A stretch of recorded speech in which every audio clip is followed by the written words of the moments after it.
My neighbor reported me after I helped him fix his truck in a thunderstorm, saying, "You brought it on yourself, buddy."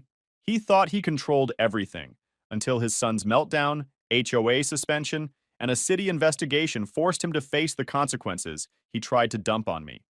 Hey, Reddit. I'm just a regular guy who tried helping my neighbor during a nasty storm, and somehow that turned into the worst year of my life. Didn't think one act of kindness could blow up a whole neighborhood, but here we are. Let me start from the beginning. Name's Melvin. I'm 50 years old. Born in Louisiana, but been living in Rolette, Texas for way more years than I planned. I work as a shipping supervisor at this warehouse off Shiloh. It ain't glamorous, but it keeps the lights on and gives me health insurance, so I don't complain too much. My wife Hazel and I got two grown kids who are off doing their own thing. House feels quieter these days, but not in a bad way. Just different, you know? Our street's one of those older ones with the short brick houses and pecan trees that look half dead, but still drop enough nuts to break your ankles. People keep to themselves mostly. If you wave, they wave. If you need help moving a couch, somebody will show up eventually. Nothing crazy ever happens around here. Or at least, that's what I thought for a long time. My neighbor across the street, Casper, moved in maybe 3 years ago. Big, tall guy, always wearing the same damn camo baseball cap like it's glued to his head. Didn't talk much. Never smiled. He drove this black Dodge Ram that he probably waxed more than he showered. I tried saying hello when he moved in, just doing the polite thing, but he barely nodded and walked inside. I figured, all right, man, be mysterious, whatever. Anyway, the night everything started, Hazel was over at her sister's place in Garland. I was home alone heating up leftover chili, thinking about absolutely nothing important. The weather report said we might get some rain, which turned out to be the biggest understatement of the year. Within 20 minutes, the whole sky went dark, and the wind started throwing itself at the house like it had a score to settle. I've lived through plenty of storms, but this one felt different. Loud in your chest, kind of loud. Then I heard yelling. At first, I thought it was the wind messing with me, but no. Somebody was definitely yelling outside. I opened the front door, and there was Casper, standing in his driveway, slamming the hood of his truck like it owed him money. Rain was coming down so hard it looked like everything was underwater. He was yelling something about his truck being dead and needing to get to the airport to pick up Joe, his son. I don't know what came over me. Maybe habit. Maybe just reflex. I grabbed my old work jacket and ran over there. "You all right?" I had to shout just to hear myself. He yelled back that the truck wouldn't start, and he didn't know what the hell to do. He looked honestly panicked, like he was about to jump out of his skin. I told him to pop the hood and let me take a look. That's when Lizzie showed up. Well, showed up is generous. She kind of materialized out of nowhere in this dollar store yellow poncho that made her look like a screaming banana. She was holding her tiny dog in one arm and yelling across the street, "Is he having a breakdown or what?" over the thunder. That woman loves drama more than oxygen. Casper ignored her, which honestly shocked me, because he seemed like the kind of guy who'd snap at someone talking too loud. But he just kept pacing and checking his phone like his life depended on it. I stuck my hands under the hood and found a loose ground wire and some nasty corrosion on the battery terminals. It wasn't rocket science, just annoying to deal with while getting punched in the face by rain. We ended up pushing the truck up my driveway so I could get better light from the garage. Casper and I were slipping all over the place, both of us cussing under our breath. Lightning hit somewhere close. Felt like my teeth vibrated. That whole hour felt like trying to fix a car in the middle of a washing machine. But eventually the truck coughed, sputtered, and came back to life. Casper shouted something that was half a laugh and half a yell, and slapped me on the back so hard I almost fell into my recycling bin. "I owe you big time, man," he said, actually smiling. First time I'd seen his face move like that. He jumped in the truck and tore off down the street, spraying water everywhere. I stood there soaked and freezing, but kind of proud of myself. Figured maybe Casper was just awkward, not rude. Maybe he was dealing with personal stuff. Maybe this storm would be one of those weird neighbor bonding stories you tell later. Yeah, turns out it was the start of the worst stretch of my life. 2 weeks after that storm night, life felt normal again, or as normal as it gets around here. Hazel was back home, the weather settled down, and I went right back into my routine. Work, dinner, maybe sit on the porch for a bit before watching whatever show Hazel was into that week. The whole deal with Casper and his truck honestly slid to the back of my mind. I figured he'd stop by eventually and say thanks again. Maybe drop off a gift card or something. You know, neighborly stuff. Instead, I came home from work one Wednesday and saw this bright orange sticker slapped dead center on my front door like a grade school teacher marking an F on a paper. I froze for a second because my brain refused to believe it was actually on my house. I peeled it off and read it 3 times just to make sure I wasn't hallucinating. Code violation. Operating an unlicensed mechanic business. Fine. $900. I swear my stomach felt like it dropped through the porch boards. I don't run anything out of my garage except the lawnmower, a half-dead shop vac, and whatever junk Hazel tells me to get rid of. I looked around like some hidden camera crew was going to jump out of the bushes and yell, "Gotcha." Hazel came outside when she heard the screen door slam. "What happened?" she asked, and I handed her the paper. She read it once, frowned, read it again. "What mechanic business? You barely fix your own car." "I know," I said. "It's gotta be a mistake." Then, because she's got a sixth sense for drama, Lizzie came fast walking across her yard like she'd been waiting for this moment. She didn't even say hi. She pointed at the sticker in Hazel's hand and said, "Oh, Lord, Melvin, what did you do?" "Nothing," I snapped without meaning to. I was too confused and embarrassed. "Well, somebody sure thinks you did something," she said, folding her arms like she had a badge. Hazel gave me that worried little side eye she does when she senses I'm about to lose my temper. "Let's just call the number," she said gently. So I did. I got some lady at the city office who sounded exactly like she'd rather eat gravel than answer phones. I explained the situation. I don't run a business. I don't fix cars. I literally helped one guy one time in the middle of a storm. She didn't care. "We have photographic evidence of repeated repair activity and customer traffic," she said. "Multiple vehicles. Multiple dates." "Multiple dates?" I repeated. My mouth went dry. "That's impossible." "Sir, it's documented," she said. "If you want to dispute it, you'll need to request a hearing." By the time I hung up, something ugly was crawling up my neck, because I knew Casper was behind it. Storm night, or something he staged after. Either way, it had his fingerprints all over it. And only one person was standing there watching me work. I didn't even go inside first. I walked straight across the street to Casper's yard. He was watering a row of sad-looking petunias like he was filming a gardening commercial. He didn't look surprised when he saw me coming. That was the first thing that bothered me. The second thing was the smirk. "You see anyone taking pictures of my house lately?" I asked. My voice was shaking, not from fear, from rage. He just shrugged. "You brought it on yourself, buddy." Just like that. No hesitation, no shame, just 5 stupid words that hit harder than any punch. I stared at him, waiting for him to laugh and say he was joking. He didn't. He just kept misting those damn flowers like I was a fly buzzing in his ear. "I fixed your truck," I snapped. "One time." He shrugged. "That's not what I reported." "What did you report?" Casper's smirk didn't move. "That you run a little cash repair thing out of your garage. That customers come and go. That it's regular." My throat tightened. "You lied." "I documented," he corrected. "Couple pictures, different days, different cars. Enough for the city to believe it. It felt like the world went silent, even with the water sprayer hissing between us. I don't remember walking back to my house. I barely remember Hazel asking what happened. I do remember punching the pantry wall hard enough to crack it. Hazel had to wrap my knuckles because I tore the skin open. That night, I didn't eat. I sat at the kitchen table staring at the violation notice like maybe the words would change if I looked long enough. Hazel told me to let it go.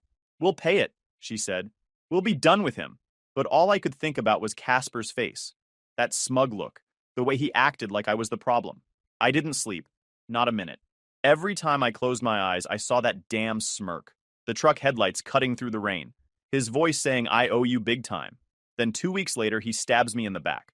I wasn't done with Casper. Not even close. I just didn't know how much worse things were going to get. After I paid that $900 fine, still makes my stomach twist saying that, things didn't calm down. If anything, they got weirder. It wasn't one big dramatic event. It was a slow drip of petty, annoying junk that never gave my nerves a chance to reset. About a week after the fine situation, Hazel came in from getting the mail and said, "Mel, we got a letter from the HOA." I groaned before she even finished the sentence. Sure enough, it was a friendly reminder about proper fence maintenance. Our fence has been the same fence for, I don't know, 12 years? Suddenly it's a problem? Hazel said, "Maybe it was random, but I didn't believe in random anymore. Not with Casper living across the street." Then came another reminder about where to place our trash can. Not a fine, not even a warning. Just one of those passive-aggressive nudges HOAs love to send when someone whispers in their ear. I wasn't going to accuse Casper without proof, but come on. The man reported me for helping him. His pettiness had no limits. Even Hazel started noticing. One evening, she said, "He's always outside now. Doesn't he have anywhere to be?" She was right. Casper was suddenly out in his yard constantly, watering grass that didn't need watering, sweeping a driveway that didn't need sweeping, just hovering, watching everything that moved. And his son, Joe, started showing up almost every weekend. Big kid, probably early 20s, beard that never looked fully intentional. He would stand in their driveway, arms crossed, staring at my house like it personally offended him. I don't know what Casper told him, but whatever it was, it painted me as the villain in his little story. One Saturday morning, I was out watering the lawn when Joe looked straight at me, spit on my side of the property line, and walked inside like he owned the world. Hazel saw it from the window and said, "Please don't go over there, Mel, please." I didn't. Mostly because I knew nothing good would come from confronting a kid who thought glaring counted as a personality. Then the trash started. A few empty cans, a greasy fast food bag, cigarette butts, stuff tossed over our back fence at random times. At first, Hazel wanted to believe it was the wind or raccoons or something innocent, but after the third time, she just looked at me with this tired expression and said, "It's them." What really scared me was when our dog, Daisy, nearly choked on a chicken bone that somehow ended up in our yard. Hazel cried for a good 10 minutes after we fished it out of her mouth. That's when my anger turned into something colder. Fear mixed with frustration. Feeling like you can't protect your own home is a terrible thing. And as a bonus, because life loves a punchline, Elizabeth, Lizzie, Garvey, became even more present than usual. That woman pops into situations like she's being summoned by gossip itself. One afternoon, she marched up to me holding her tiny dog, some kind of poodle mix with eyes too big for its head, and said, "Melvin, I heard glass breaking somewhere down the street last night. You hear anything?" "No," I said. "What happened?" "Oh, honey, Curtis's place got broken into. Windows smashed. Police were there at sunrise." That stopped me cold. Curtis lives maybe 6 houses down. Quiet guy, older, works nights sometimes. Definitely not someone who gets targeted for fun. Hazel and I walked down later and saw the glass all over his driveway. They had taped off the window with cardboard. And what really got me was how Casper came outside during all of it. Way too calm. He didn't ask anyone what happened, didn't pretend to care. Just stood there with his arms crossed like someone interrupted his nap. Lizzie, of course, made it weirder by whispering to Hazel, "I swear I saw a figure near Casper's place last night. Could have been a raccoon, or maybe it wasn't." She raised her eyebrows like she was auditioning for a soap opera. A few nights later, around 10 or so, I saw headlights hit our living room wall. I peeked out and saw this silver van, plain, no logo, pull up right by Casper's side gate. The driver, a thin guy with long hair tied back, hopped out, handed Casper a small box, took something else from him, and peeled out like he was late for curfew. Casper called him Toby like they'd done that exchange 100 times. It didn't scream crime, but it definitely didn't scream normal Wednesday night errand either. I remember standing there in the dark thinking, what the hell is going on with this guy? Hazel came up behind me, put a hand on my shoulder, and said softly, "Mel, please don't get pulled into something dangerous." But it was too late. My brain had already hooked onto it. I couldn't shake the feeling that something ugly was brewing, and my house was sitting right in the middle of it. I didn't know it yet, but things were going to get much, much messier. By the time another week rolled past, I was running on fumes. Hazel kept telling me I needed to calm down, maybe take a walk, maybe talk to someone who wasn't caught up in all this mess. My head felt like it was stuffed with wires sparking at random. Every noise outside made me get up and look through the blinds. I hated feeling that way, but I didn't know how to stop. Hazel finally said, "Mel, talk to someone who actually understands city stuff. Someone who can tell you what's normal and what's not." I didn't know any experts in neighbor insanity, but I did know Daryl, an old buddy from work who fought his HOA like it was a personal hobby. When I told him everything, he didn't even let me finish. "You need to talk to Mr. Harlan," he said. "Retired city code guy. Knows every trick in the book." So the next day, I met Mr. Harlan at this little diner that still smells like burnt toast no matter what time you go. He had that old school sturdy build, like he spent more of his life fixing things than talking about them. I laid out everything. The fine, the trash, the break-in, the silver van. He listened without interrupting, just sipping his coffee and nodding. When I finished, he leaned back and said, "Your neighbor sounds like the type who likes the feeling of control. Folks like him learn the system early and use it on everyone around them." I asked how the city could just take his word for everything. He shrugged. "Someone who complains a lot gets treated like they're paying attention. Doesn't mean it's right, just means it happens." I told him about the break-in down the street. He didn't jump to conclusions. Just said, write it down. Dates, times, what you saw. No guesses. It was the first time in weeks someone made me feel like I wasn't imagining things. When I got home, Hazel was on the porch with two of our neighbors, Mrs. Alvarez and Marlene. Turns out both of them had gotten weird warnings recently. Landscaping for Mrs. Alvarez, driveway crack for Marlene, stuff nobody ever cared about before. It didn't take a genius to connect the dots. And then Lizzie appeared, like she'd just been waiting for her cue. I knew something was up on this street, she said, adjusting her giant sunglasses, even though the sun was already setting. 2 warnings in 1 week? That's not random, that's intentional. She said it with this dramatic flair that almost made me laugh if I weren't so tired. The 4 of us talked for a bit, kind of dancing around Casper's name without saying it. But every time one of us looked across the street, it felt obvious who was behind all of it. The next afternoon, something strange happened. Not dramatic, just unsettling in a way I couldn't shake. A small brown package was sitting on my porch, addressed to Casper. My house number scratched out and rewritten. Easy mistake. I picked it up, planning to just walk it over, but the second I held it, something in my gut twisted. Not because I thought it was dangerous. It just felt like bad timing. And right on cue, Lizzie walked out of her house. Ooh, what's that? She said, already halfway across the street. That wasn't at Casper's earlier. I would have noticed. Delivery mix-up, I said. Driver must have read the number wrong. She leaned in, studying the box like a detective in a sitcom. Melvin. That looks like the kind of box people ship equipment in. It's cardboard, Lizzie, I said. Calm down. She nodded, but she had that look. The, I'm going to tell 3 people about this within an hour look. I walked the box across the street. Casper was wiping down his truck windows again. Same blank expression as always. When he saw me holding the package, a flash of something, panic, irritation, moved across his face. This got dropped at my place, I said. He snatched it faster than felt normal. Yeah, thanks. No eye contact. No apology. Just turned and walked inside like the box was burning a hole through his hands. That reaction stuck with me the rest of the night. Hazel sat beside me on the couch later and said quietly, Mel, he's hiding something. I can feel it. I could too. The problem was, I didn't know what to do with that feeling. I didn't want to become some paranoid neighbor with binoculars taped to his forehead. But ignoring everything wasn't an option anymore. So I grabbed an old notebook from the junk drawer and wrote down everything from the past month. Dates, times, what I saw, not what I thought it meant. Just what happened. Mr. Harlan's voice stuck in my head. Facts only. And that notebook, yeah, it ended up filling fast.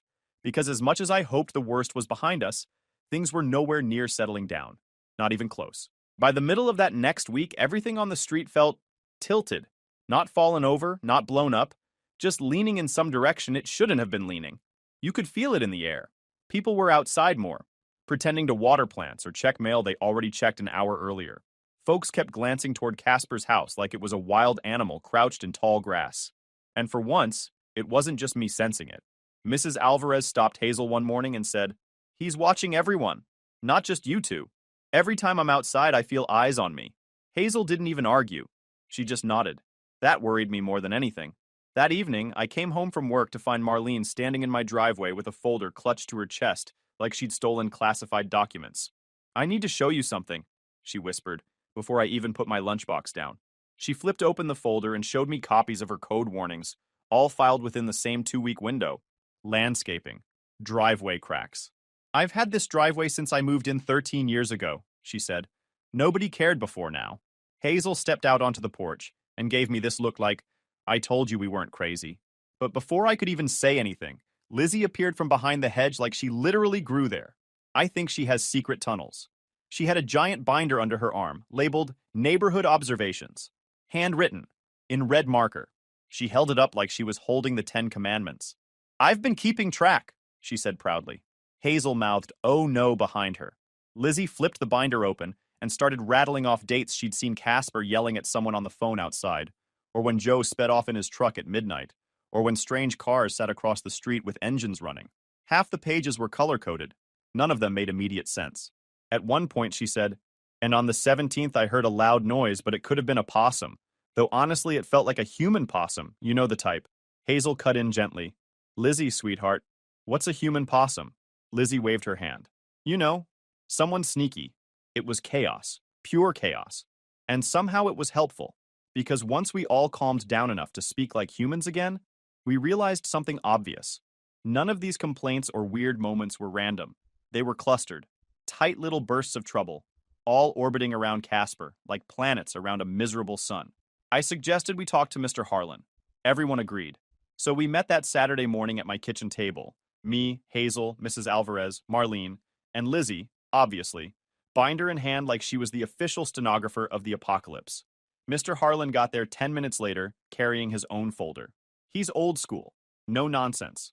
He listened to everyone lay out their problems one at a time, writing in this tiny, neat handwriting you could barely read.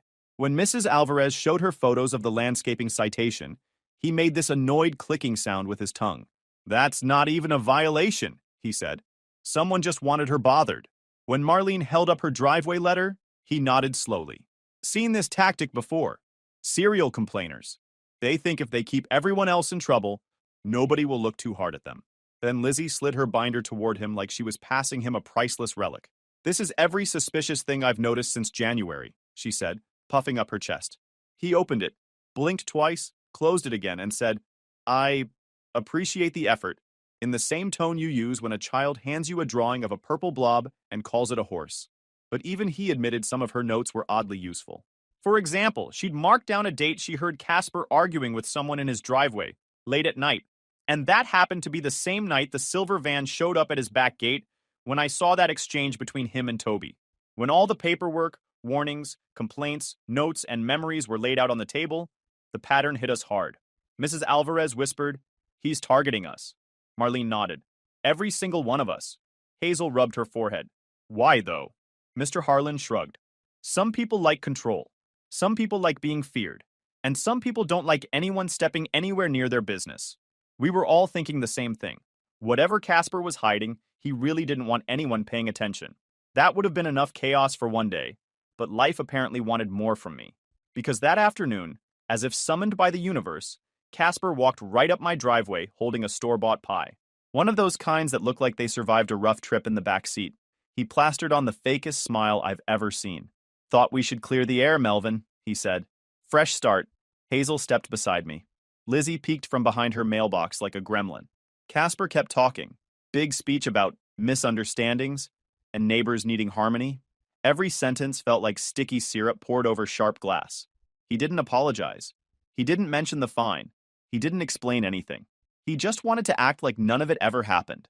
When he finally walked away, Hazel muttered, "That was not normal." Lizzie popped out of nowhere and whispered, "He's plotting something." I believed her. Because that fake peace offering wasn't calming anything down.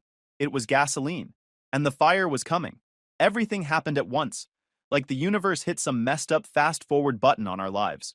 It started early on a Thursday morning. I was getting ready for work. Hazel was packing her lunch, and Daisy was pacing for her morning walk. Normal. Calm. Then Lizzie texted Hazel a blurry photo of a white city truck parked in front of Casper's rental property down on Jupiter Road that said, "City inspectors at Casper's other house told you he was hiding something."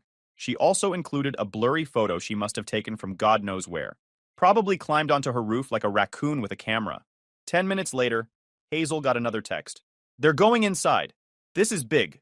Hazel sighed, handed me the phone, and said, "Your girlfriend needs a hobby." I tried not to laugh because honestly, she was right.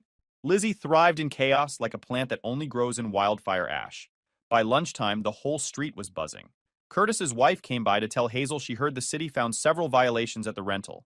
Nothing criminal, just serious neglect. Broken windows, unsafe wiring, the type of stuff that gets slapped with fines the size of a small car payment. By mid-afternoon, Mr. Bowen from the HOA sent out one of those stiffly worded mass emails saying Casper was being temporarily removed from board duties pending review.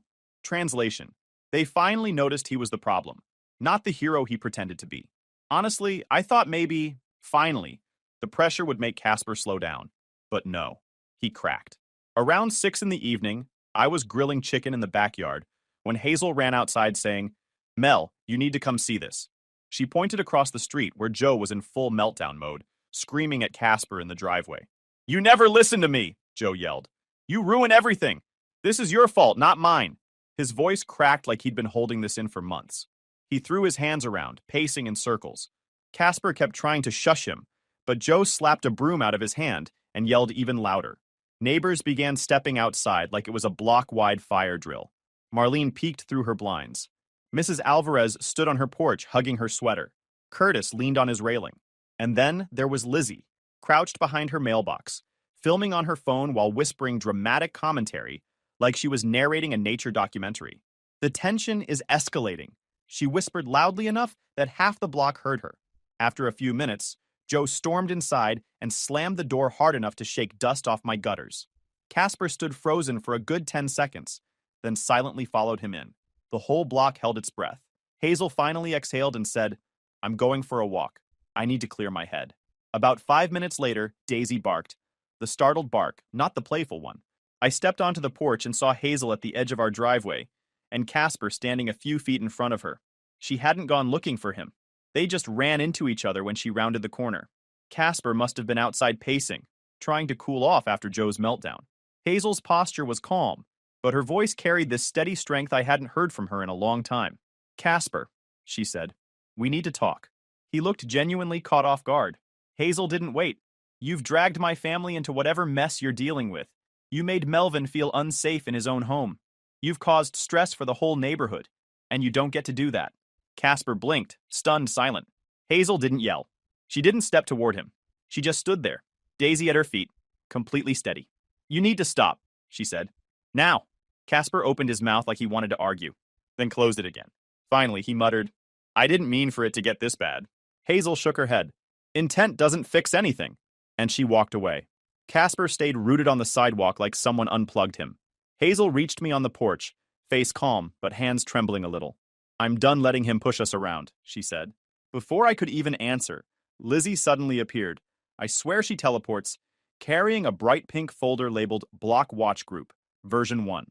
She thrust it toward me like she was delivering emergency evacuation papers. "Melvin," she announced, "this street needs order. I have taken the liberty of creating a block watch program."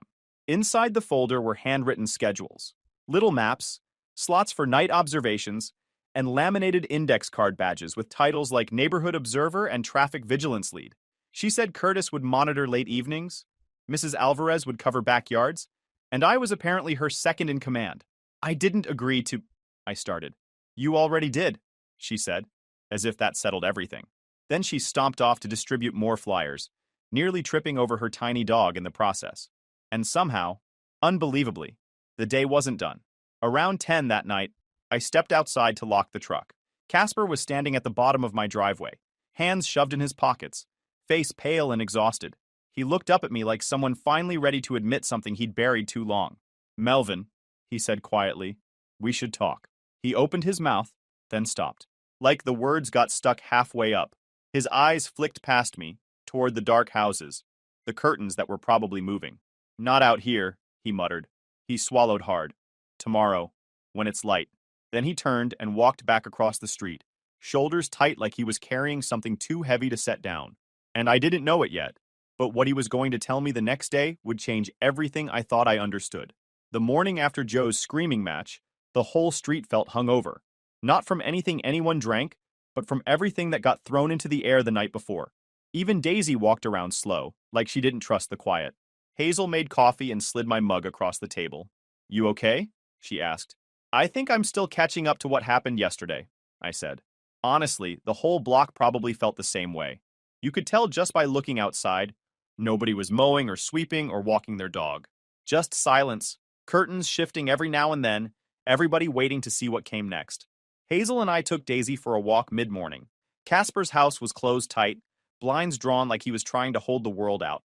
No sign of Joe, no shouting, no movement, just stillness. "I don't like this limbo," Hazel murmured. "Me neither," I said, but we kept walking. Lizzie popped out from behind her mailbox like a jack-in-the-box when we reached her yard. "Morning, you two," she said, sipping a giant coffee in a mug that said, "Drama is my cardio." "Quiet today. Too quiet."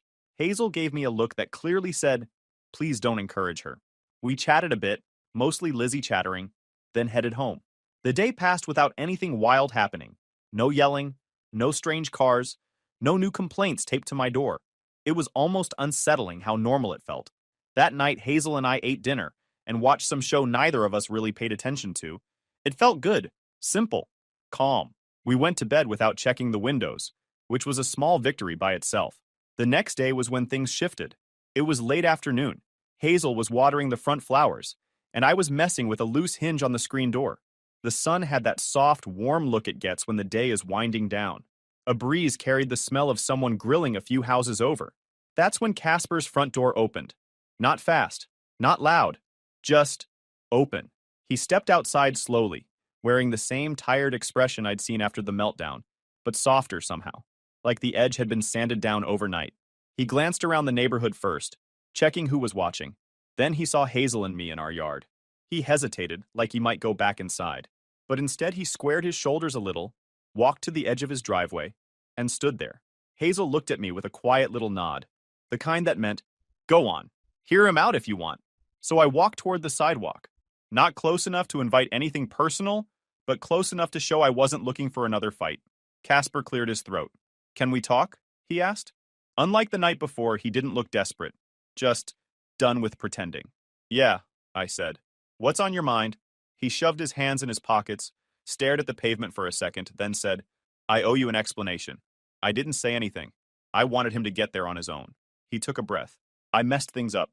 Not just with you, with everyone." Another breath. "And it started because of something stupid." I waited. "That night in the storm, when you helped me with the truck?" He shook his head.